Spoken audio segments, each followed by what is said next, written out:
જય માતાજી, જય શ્રી કૃષ્ણ। આજે આપણે બનાવશું પનીર ભુરજી। 4 થી 5 ચમચી ઘી નાખ્યું છે। આની જગ્યાએ બટર હોય તો બટર પણ નાખી શકાય। હવે 1 ચમચી જીરું,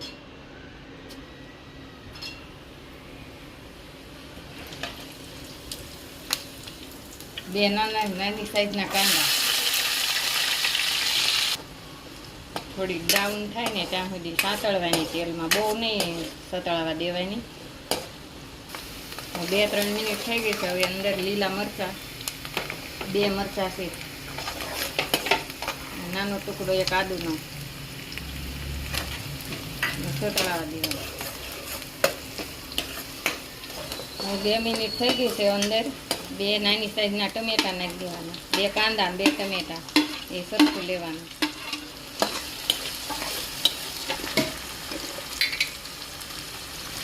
સ્વાદ પ્રમાણે મીઠું નાખી અને ઘડીક વાર ચડવા દેવાનું। થોડીક વાર ઢાંકીને ચડવા દેશું।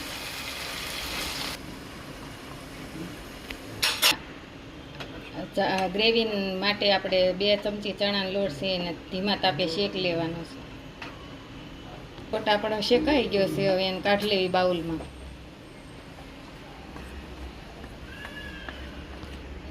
હવે 1 ચમચી સંચળ પાવડર, 1 ચમચી ગરમ મસાલો, 1 ચમચી કસૂરી મેથી, 1 ચમચી હળદર, અડધી ચમચી ધાણા જીરું, 1 ચમચી જેટલું લાલ મરચું પાવડર, હવે 1 કપ જેટલું મોળું દહીં ઘરનું,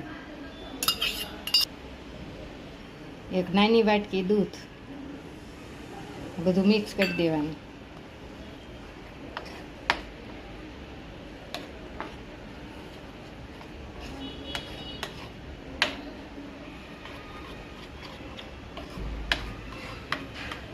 હવે ગ્રેવીનો એકદમ લાલ કલર લાવવા માટે 1 ચમચી ઘી લઈ, અડધી ચમચી કાશ્મીરી લાલ મરચું લઈ અને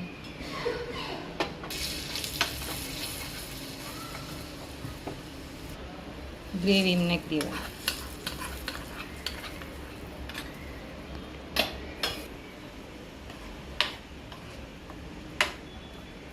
આપણા ટમેટા સતળાઈ ગયા છે।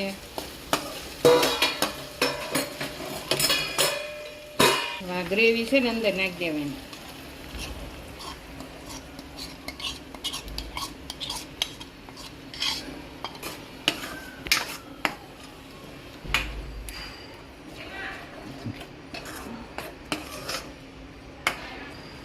એક નાની વાટકી ગરમ પાણી નાખવાનું, પછી આ ગ્રેવીને ચડવા દેવાની, તેલ છૂટું પડે ને ત્યાં સુધી। આ ગ્રેવીમાંથી તેલ છૂટું પડી ગયું છે। હવે એમાં પનીર નાખી દેવી।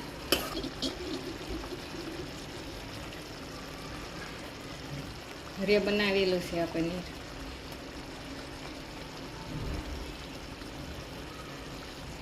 પનીર નાખી દીધું, બધું મિક્સ કરી દેવું।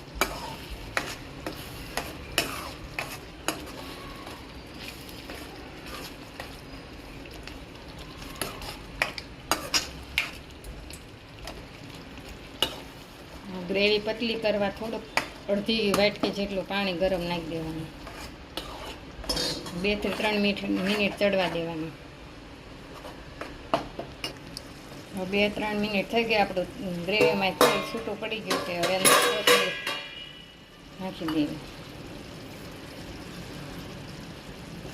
ગેસ બંધ કરી દેવી। આપણી પનીર ભુરજી તૈયાર છે। ગમે તો લાઈક કરો, શેર કરો, સબસ્ક્રાઈબ કરો। જય